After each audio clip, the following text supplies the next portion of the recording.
أعوذ بالله من الشيطان الرجيم. بسم الله الرحمن الرحيم. تلك الرسل فضلنا بعضهم على بعض، منهم من كلم الله ورفع بعضهم درجات، وآتينا عيسى ابن مريم البينات وأيدناه بروح القدس، ولو شاء الله ما اقتتل الذين من بعدهم من بعد ما جاءتهم البينات ولكن اختلفوا، فمنهم من آمن ومنهم من كفر، ولو شاء الله ما اقتتلوا ولكن الله يفعل ما يريد. يا أيها الذين آمنوا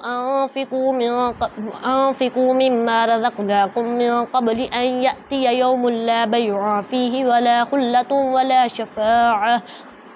والكافرون هم الظالمون. الله لا إله إلا هو الحي القيوم، لا تأخذه سنة ولا نوم، له ما في السماوات وما في الأرض. من ذا الذي يشفع عنده إلا بإذنه، يعلم ما بين أيديهم وما خلفهم، ولا يحيطون بشيء من علمه إلا بما شاء. وسع كرسيه السماوات والأرض ولا يؤوده حفظهما وهو العلي العظيم. لا إكراه في الدين، قد تبين الرشد من الغي، فمن يكفر بالطاغوت ويؤمن بالله فقد استمسك بالعروة الوثقى لا انفصام لها، والله سميع عليم. الله ولي الذين آمنوا يخرجهم من الظلمات إلى النور، والذين كفروا أولياؤهم الطاغوت يخرجونهم من النور إلى الظلمات، أولئك أصحاب النار هم فيها خالدون. ألم تر إلى الذي حاج إبراهيم في ربه أن آتاه الله الملك، إذ قال إبراهيم ربي الذي يحيي ويميت، قال أنا أحيي وأميت. قال إبراهيم فإن الله يأتي بالشمس من المشرق فأت بها من المغرب، فبهت الذي كفر والله لا يهدي القوم الظالمين. أو كالذي مر على قرية وهي خاوية على عروشها،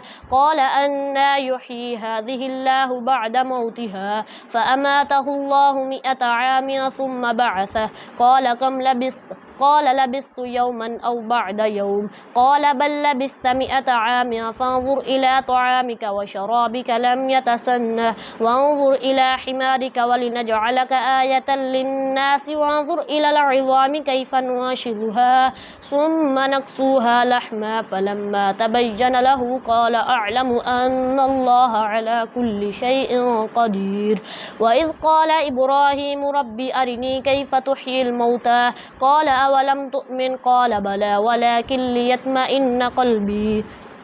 قال فخذ 4 من الطير فصرهن إليك، ثم اجعل على كل جبل منهن جزءا ثم ادعهن يأتينك سعيا، واعلم أن الله عزيز حكيم. مثل الذين ينفقون أموالهم في سبيل الله كمثل حبة أنبتت 7 سنابل في كل سنبلة 100 حبة، والله يضاعف لمن يشاء والله واسع عليم. الذين ينفقون أموالهم في سبيل الله ثم لا يتبعون ما أنفقوا منا ولا أذى، لهم أجرهم عند ربهم ولا خوف عليهم ولا هم يحزنون. قول معروف ومغفرة خير من صدقة يتبعها أذى، والله غني حليم. يا أيها الذين آمنوا لا تبطلوا صدقاتكم بالمن والأذى، كالذي ينفق ماله رئاء الناس ولا يؤمن بالله واليوم الآخر، فمثله كمثل صفوان عليه تراب فأصابه وابل فتركه صلدا، لا يقدرون على شيء مما كسبوا والله لا يهدي القوم الكافرين. ومثل الذين ينفقون أموالهم ابتغاء مرضات الله وتثبيتا من أنفسهم كمثل جنة بربوة أصابها وابل فآتت أكلها ضعفين، فإن لم يصبها وابل وفطل والله بما تعملون بصير أيود أحدكم أن تكون له جنة من نخيل وأعناب تجري من تحتها الأنهار له فيها من كل الثمرات وأصابه الكبر وله ذرية ضعفاء فأصابها إعصار فيه نار فاحترقت كذلك يبين الله لكم الآيات لعلكم تتفكرون يا أيها الذين آمنوا أنفقوا من طيبات ما كسبتم ومما أخرجنا لكم من الأرض ولا تيمموا الخبيث منه تنفقون ولستم بآخذيه إلا أن تغمضوا فيه واعلموا أن الله غني حميد الشيطان يعدكم الفقر ويأمركم بالفحشاء والله يعدكم مغفرة منه وفضلا والله واسع عليم يؤتي الحكمة من يشاء ومن يؤت الحكمة فقد أوتي خيرا كثيرا وما يذكر إلا أولو الألباب وما أنفقتم من نفقة أو نذرتم من نذر فإن الله يعلمه وما للظالمين من أنصار إن تبدوا الصدقات فنعما هي وإن تخفوها وتؤتوها الفقراء فهو خير لكم ويكفر عنكم من سيئاتكم والله بما تعملون خبير ليس عليك هداهم ولكن الله يهدي من يشاء وما تنفقوا من خير فلأنفسكم وما تنفقون إلا ابتغاء وجه الله وما تنفقوا من خير يوفى إليكم وأنتم لا تظلمون للفقراء الذين أحصروا في سبيل الله لا يستطيعون ضربا في الأرض يحسبهم الجاهل أغنياء من التعفف تعرفهم بسيماهم لا يسألون الناس إلحافا وما تنفقوا من خير فإن الله به عليم الذين ينفقون أموالهم بالليل والنهار سرا وعلانية فلهم أجرهم عند ربهم ولا خوف عليهم ولا هم يحزنون الذين يأكلون الربا لا يقومون إلا كما يقوم الذي يتخبطه الشيطان من المس ذلك بأنهم قالوا إنما البيع مثل الربا وأحل الله البيع وحرم الربا فمن جاءه موعظة من ربه فانتهى فله ما سلف وأمره إلى الله ومن عاد فأولئك أصحاب النار هم فيها خالدون يمحق الله الربا ويربي الصدقات والله لا يحب كل كفار أثيم إن الذين آمنوا وعملوا الصالحات وأقاموا الصلاة وآتوا الزكاة لهم أجرهم عند ربهم ولا خوف عليهم ولا هم يحزنون يا أيها الذين آمنوا اتقوا الله وذروا ما بقي من الربا إن كنتم مؤمنين فإن لم تفعلوا فأذنوا بحرب من الله ورسوله وإن تبتم فلكم رؤوس أموالكم لا تظلمون ولا تظلمون وإن كان ذو عسرة فنذرة إلى ميسرة وأن تصدقوا خير لكم إن كنتم تعلمون واتقوا يوما ترجعون فيه إلى الله ثم توفى كل نفس ما كسبت وهم لا يظلمون يا أيها الذين آمنوا إذا تداينتم بدين إلى أجل مسمى فاكتبوه وليكتب بينكم كاتب بالعدل ولا يأب كاتب أن يكتب كما علمه الله فليكتب وليملل الذي عليه الحق وليتق الله ربه ولا يبخس منه شيئا فإن كان الذي عليه الحق سفيها أو ضعيفا أو لا يستطيع أن يمله فليملل وليه بالعدل واستشهدوا شهيدين من رجالكم فإن لم يكونا رجلين فرجل وامرأتان ممن ترضون من الشهداء أن تضل إحداهما فتذكر إحداهما الأخرى ولا يأبى الشهداء إذا ما دعوا ولا تسأموا أن تكتبوه صغيرا أو كبيرا إلى أجله ذلكم أقسط عند الله وأقوم للشهادة وأدنى ألا ترتابوا إلا أن تكون تجارة حاضرة تديرونها بينكم فليس عليكم جناح ألا تكتبوها الله وأشهدوا إذا تبايعتم ولا يضار كاتب ولا شهيد وإن تفعلوا فإنه فسوق بكم واتقوا الله ويعلمكم الله والله بكل شيء عليم وإن كنتم على سفر ولم تجدوا كاتبا فرهان مقبوضة فإن أمن بعضكم بعضا فليؤدي الذي اؤتمن أمانته وليتق الله ربه ولا تكتموا الشهادة ومن يكتمها فإنه آثم قلبه والله بما تعملون عليم لله ما في السماوات وما في الأرض فيغفر لمن تبدوا ما في أنفسكم أو تخفوه يحاسبكم به الله فيغفر لمن يشاء ويعذب من يشاء والله على كل شيء قدير آمن الرسول بما أنزل إليه من ربه والمؤمنون كل آمن بالله وملائكته وكتبه ورسله لا نفرق بين أحد من رسله وقالوا سمعنا وأطعنا غفرانك ربنا وإليك المصير لا يكلف الله نفسا إلا وسعها لها ما كسبت وعليها ما اكتسبت ربنا لا تؤاخذنا إن نسينا أو أخطأنا ربنا ولا تحمل علينا إصرا كما حملته على الذين من قبلنا ربنا ولا تحملنا ما لا طاقة لنا به واعف عنا واغفر لنا وارحمنا أنت مولانا فانصرنا على القوم الكافرين بسم الله الرحمن الرحيم ألف لام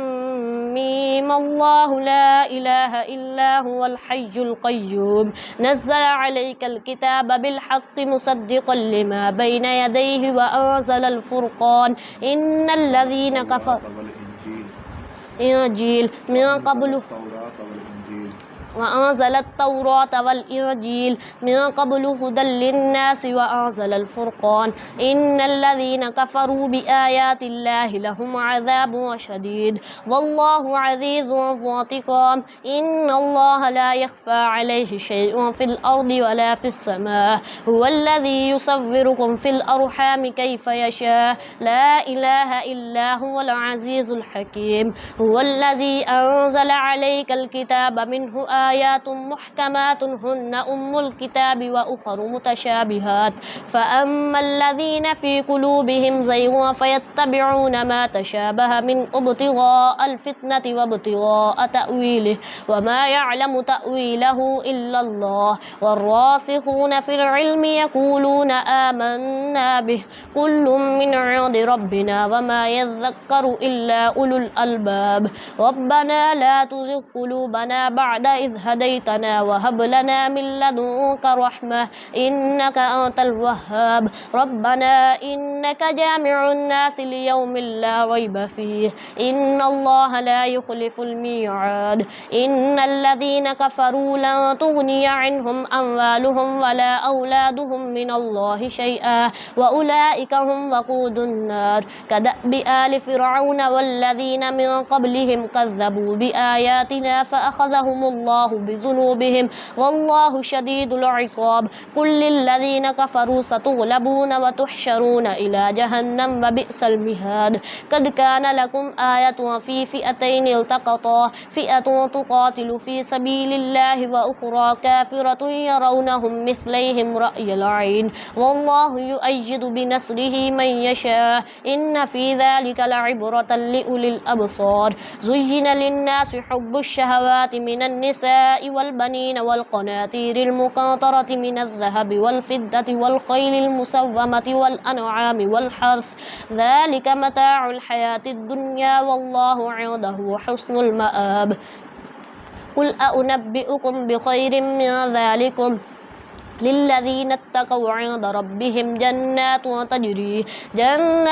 تجري من تحتها الأنهار خالدين فيها وأزواج مطهرة ورضوان من الله والله بصير بالعباد الذين يقولون ربنا إننا آمنا فاغفر لنا ذنوبنا وقنا عذاب النار الصابرين والصادقين والقانتين والموفقين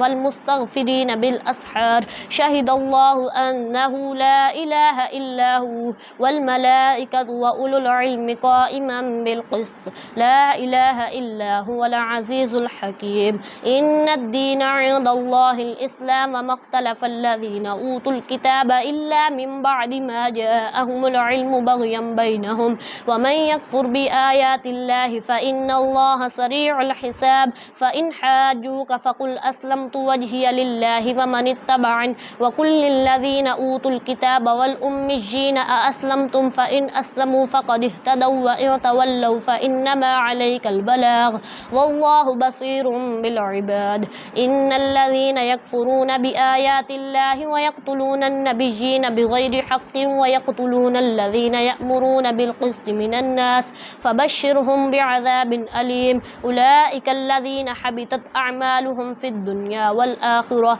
وما لهم من ناصرين ألم تر إلى الذين أوتوا نصيبا من الكتاب يدعون إلى كتاب الله ليحكم بينهم ثم يتولى فريق منهم وهم معرضون ذلك بأنهم قالوا لن تمسنا النار إلا أياما معدودات وغرهم في دينهم ما كانوا يفترون فكيف إذا جمعناهم ليوم لا ريب فيه ووفيت كل نفس ما كسبت وهم لا يظلمون قل اللهم مالك الملك تؤتي الملك من تشاء وتنزع الملك ممن تشاء وتعز من تشاء وتذل من تشاء بيدك الخير إنك على كل شيء قدير تولج الليل في النهار وتولج النهار في الليل وتخرج الحي من الميت وتخرج الميت من الحي وترزق من تشاء بغير حساب لا يتخذ المؤمنون الكافرين أولياء من دون المؤمنين ومن يفعل ذلك فليس من الله في شيء إلا أن تتقوا منهم تقاه ويحذركم الله نفسه وإلى الله المصير قل إن تخفوا ما في صدوركم أو تبدوه يعلمه الله ويعلم ما في السماوات وما في الأرض والله على كل شيء قدير يوم تجد كل نفس ما عملت من خير محضرا وما عملت من سوء تود لو أن بينها وبينه أمدا بعيدا ويحذركم الله نفسه والله رؤوف بالعباد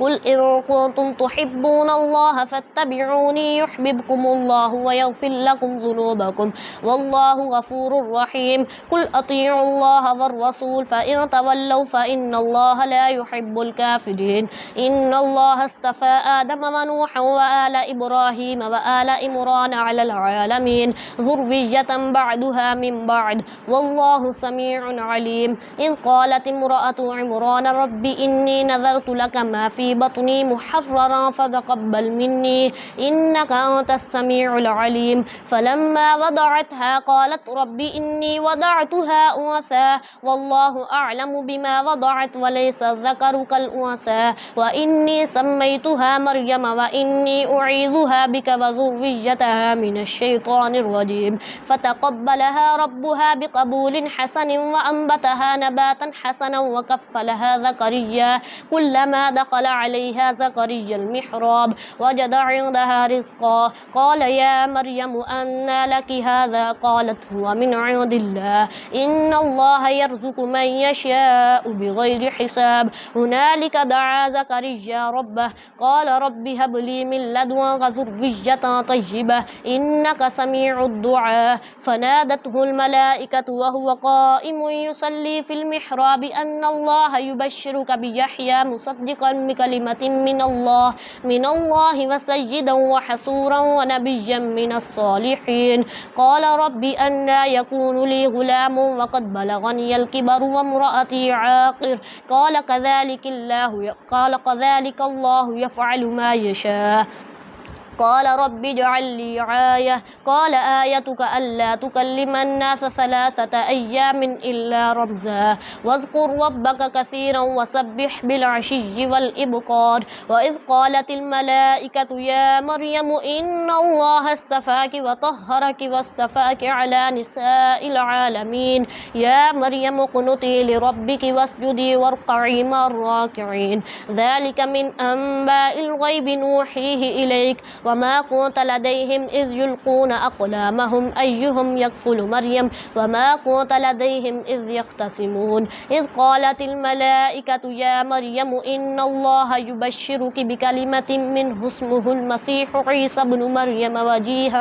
وجيها في الدنيا والآخرة ومن المقربين ويكلم الناس في المهد وكهلا ومن الصالحين قالت رب أنى يكون لي ولد ولم يمسسني بشر قال كذلك الله يخلق ما يشاء إذا قضى أمرا فإنما يقول له كن فيكون ويعلمه الكتاب والحكمة والتوراة والإنجيل ورسولا إلى بني إسرائيل أني قد جئتكم بآية من ربكم أني أخلق لكم من الطين كهيئة الطير فأنفخ فيه فيكون طيرا بإذن الله وأبره الأكمه والأبرص وأحيي الموتى بإذن الله وأنبئكم بما تأكلون وما تدخرون في بيوتكم إن في ذلك لآية لكم إن كنتم مؤمنين ومصدقا لما بين يدي من التوراة ولأحل لكم بعد الذي حرم عليكم وجئتكم بآية من ربكم فاتقوا الله وأطيعون إن الله ربي وربكم فاعبدوه هذا صراط مستقيم فلما أحس عيسى منهم الكفر قال من أنصاري إلى الله قال الحواريون نحن أنصار الله آمنا بالله واشهد بأننا مسلمون ربنا آمنا بما أنزلت واتبعنا الرسول فاكتبنا مع الشاهدين ومكروا ومكر الله والله خير الماكرين إذ قال الله يا عيسى إني متوفيك ورافعك إلي ومطهرك من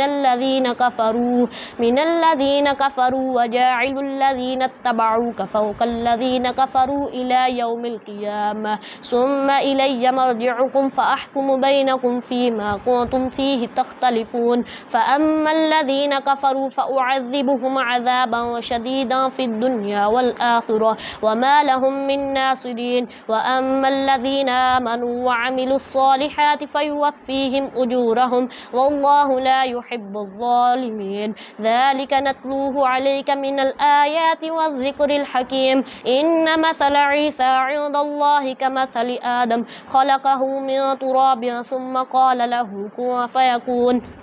الحق من ربك فلا تكن من الممترين فمن حاجك فيه من بعد ما جاءك من العلم فقل تعالوا ندع أبناءنا وأبناءكم ونساءنا ونساءكم وأنفسنا وأنفسكم ثم نبتهل فنجعل لعنة الله على الكاذبين إن هذا لهو القصص الحق وما من إله إلا الله وإن الله لهو العزيز الحكيم فإن تولوا فإن الله عليم بالمفسدين قل يا أهل الكتاب تعالوا إلى كلمة سواء بيننا وبينكم ألا نعبد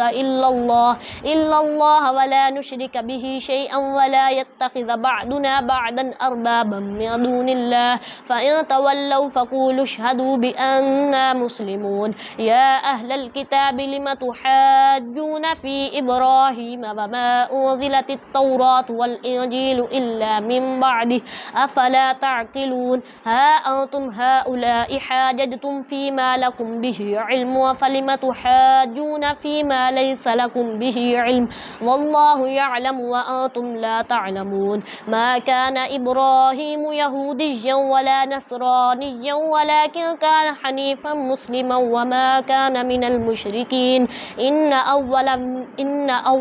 أولى الناس بإبراهيم للذين اتبعوه وهذا النبي والذين آمنوا والله ولي المؤمنين ودت طائفة من أهل الكتاب لو يردونكم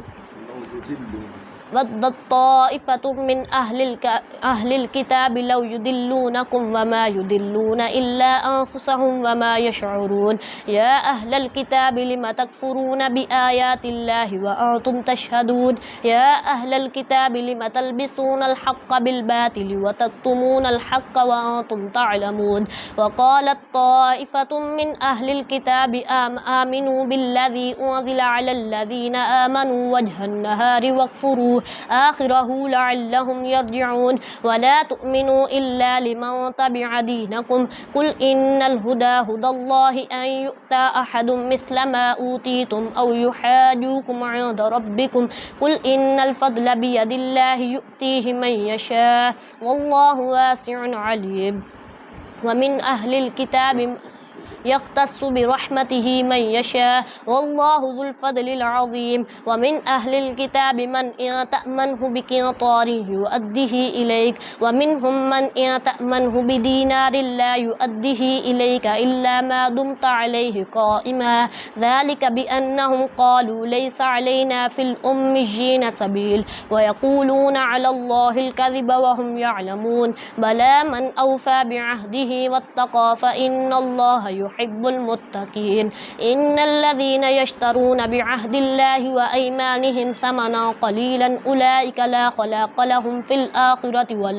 ولا يكلمهم الله ولا ينظر إليهم يوم القيامة ولا يزكيهم ولهم عذاب أليم وإن منهم لفريقا يلوون ألسنتهم بالكتاب لتحسبوه من الكتاب وما هو من الكتاب ويقولون هو من عند الله وما هو من عند الله ويقولون على الله الكذب وهم يعلمون ما كان لبشر أن يؤتيه الله الكتاب والحكم والنبوة ثم يقول للناس كونوا عبادا لي من دون الله ولكن كونوا ربانيين بما كنتم تعلمون الكتاب وبما كنتم تدرسون ولا يأمركم أن تتخذوا الملائكة والنبيين أربابا أيأمركم بالكفر بعد إذ أنتم مسلمون وإذ أخذ الله ميثاق النبيين لما آتيتكم من كتاب وحكمة ثم جاءكم رسول مصدق لما معكم